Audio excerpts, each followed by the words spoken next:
Alright, so today I'm going to be doing an unboxing and review for the Dasai Mochi 3, the little driving companion robot that so many people have been talking about. You probably saw this on social media for a while. What you see me unboxing here to the left is the actual Mochi, the actual robot, and everything that you can expect for it to come with. Again, this is the version 3, which is the latest version, not to be confused with the second one.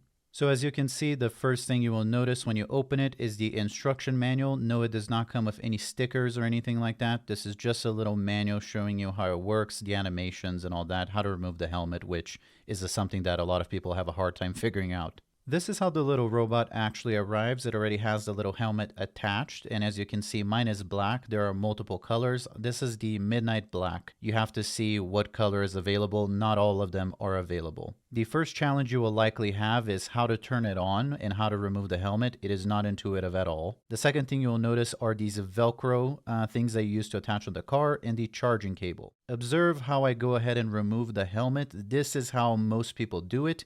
You can technically just use your nails, but that's how you do it. And then to the side of the Mochi, you will see the on switch. It's very small and easy to miss, but that's how you turn it on. As you can see, it already greets you and it starts doing some random animations. Now I'm going to be unboxing the RX Gundam Battle Helmet, which unfortunately is not something you can really buy at the Dasai store anymore. It's been out of stock for a long time. I don't think it's ever going to come back to stock from my understanding. I had to buy this off of somebody because I really wanted it, and it's pretty hard to find. So if you can get your hands on one of those, I would say cherish it. So this is how you remove and attach new helmets to the Mochi 3. You will know it's secure and in place. Once you hear a snap, like a little click, you will know that it is secure. Fair to mention that this helmet was actually designed for the version 2 of the Dasai Mochi, but it is compatible with the third version. I really wanted a third version, that's why I didn't get the second one. And the main reason for that is because the second version, the number 2, requires a cable at all times. The Dasai Mochi 3, what's actually pretty cool about it is that you can recharge it and it does not need to be connected to the cable at all times to be working. That's a cool feature that they've introduced because what that means is that the Mochi turns off by itself. The version 3 Mochi does not need to be turned off manually. You can, but you don't have to. If it detects no movement or nothing happening in your car, after a minute it will just turn off, which is nice because if every single time you have to remove the helmet and manually turn it off, that would be annoying. Which is the case with the second version of it. The Mochi 2 requires not only to be connected to a wire at all times, it's always on unless you turn it off. The Mochi 3 is nice because every time you get into your car and you start your car, it's almost like it's greeting you, and if you're not using it or you're parked, it'll just turn off. That's a good thing because not only does it conserve battery, but it also extends the life of the little robot because if you haven't been able to tell, the quality is not the best. It's very cute and very nice looking, but if I'm being honest, it's not the best quality at all. And honestly, for the price that they're charging, it'll fall somewhere between like 50 to 60 bucks. You get like a first time buyer discount, so it'll fall somewhere in that range. For that price tag, I would be expecting a lot more quality. Now, to be fair, it is just a random little company that came out of nowhere and kind of blew up on social media. They have been slowly but surely improving their product, and I would expect that 5 or 10 years from now, if it's still a thing, it would be a little bit better quality. So these are really the early stages. But with that said, as somebody that owns other robots and other little gadgets, like I've owned a Vector for a long time, the quality is just not the same. To be honest with you, I probably wouldn't expect this thing to last maybe more than 2 to 3 years. I would expect the third version, this version, to have a little bit more durability because again, it's not constantly on, it turns off on its own, and it doesn't have to constantly be plugged in, which increases the longevity and the life. So this right here is where most people seem to choose to put their Mochi, just behind the steering wheel. I personally don't leave it there. I actually leave it on top of the navigation system, which I'm going to show you later on the video. There's a couple of reasons for that. Reason number one I don't like leaving it there is because I found it very distracting. You know, how my car is designed, you can see it's kind of covering the speed limit. It covers a few different things, and I'm constantly looking at it if it's there. It's not a good thing.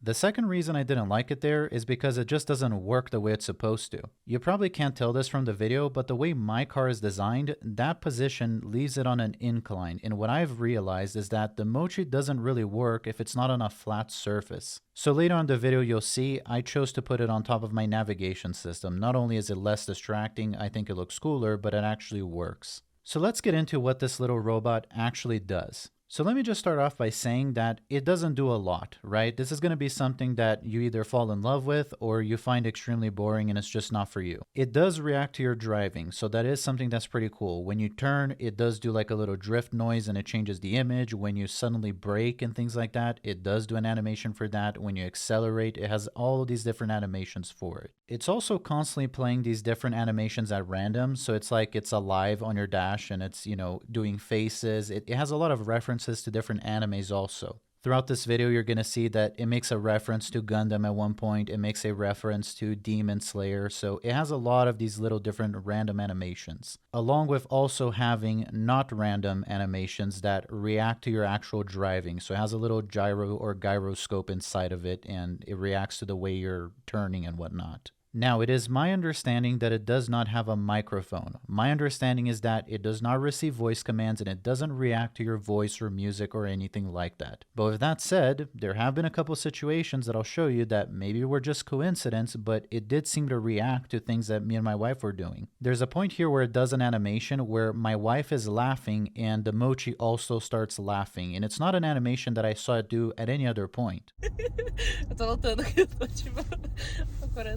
There's also another point where I'm just holding it in my hands and I'm looking at it and it starts blowing me kisses. So that's probably random. Sometimes it just does that, but I found that an interesting coincidence. I tried forcing these animations again and I wasn't able to, so I am more than inclined to believe it does not have a microphone, it only has the gyroscope. It does react to your driving, but it does not react to other things like sounds, music, and whatnot.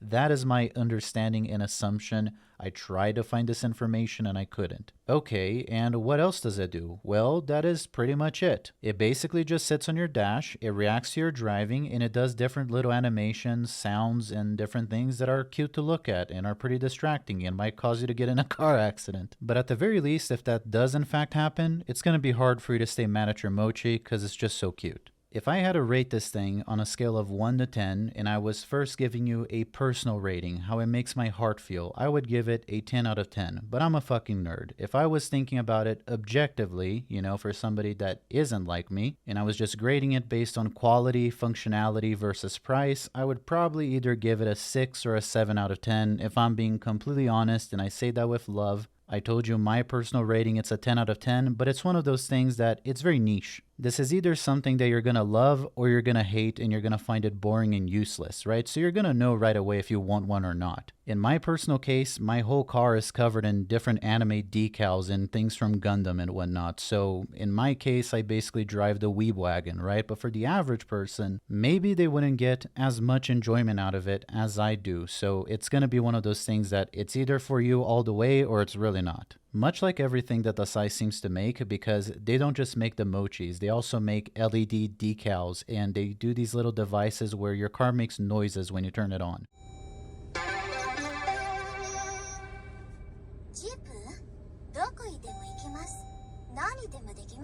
So for example, if you're into having your car greet you with like an anime phrase, or it'd be like an anime girl saying something when you turn it on, if you're into that, it's great for you. But for the average person, they probably wouldn't like that, right? So everything that Dasai makes is very niche and it's made for people that really like anime. So how much enjoyment you're going to get out of this or any of the other products that they make is really going to depend on where you fall on the scale. Because maybe you like some of this stuff, but you don't really want it in your car type of thing. Maybe you want to keep your vehicle professional or something. So it's going to be case by case. For the average person that's kind of looking for a little robot or a gadget that does a lot of different things and can get, a lot of different uses out of it, this is definitely not the product. Finally, what I will say is that if you do want to get one of these, I would get on it because they are constantly out of stock. Pretty much anything that this company makes seems to become an instant collectible, so keep that in mind. Even this little Gundam helmet, it pretty much was sold out like in one day. They have these different drops that they do for different merchandise. It's always sold out. Everything that they make is constantly and always sold out. Not only are they a small company, but they're definitely targeting like a niche collector audience. Every drop that they have and every product that they make, it seems that they want it to be like unique and collectible, so they don't make a lot of it.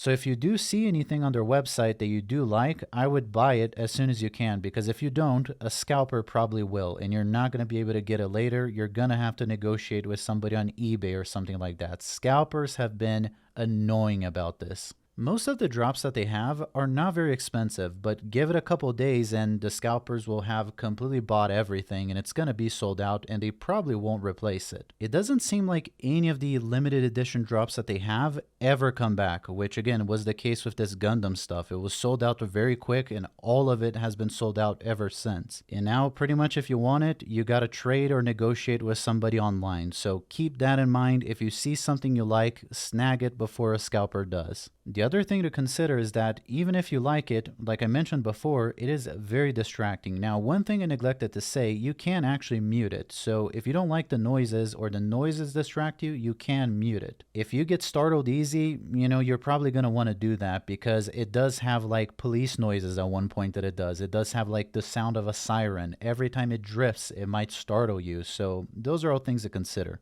With all of that said, a lot of functionality or not, great quality or not, expensive or cheap, I love it, right? My personal score, it's a 10 out of 10. I absolutely love mine. But that is my review. Thanks for watching. Take care.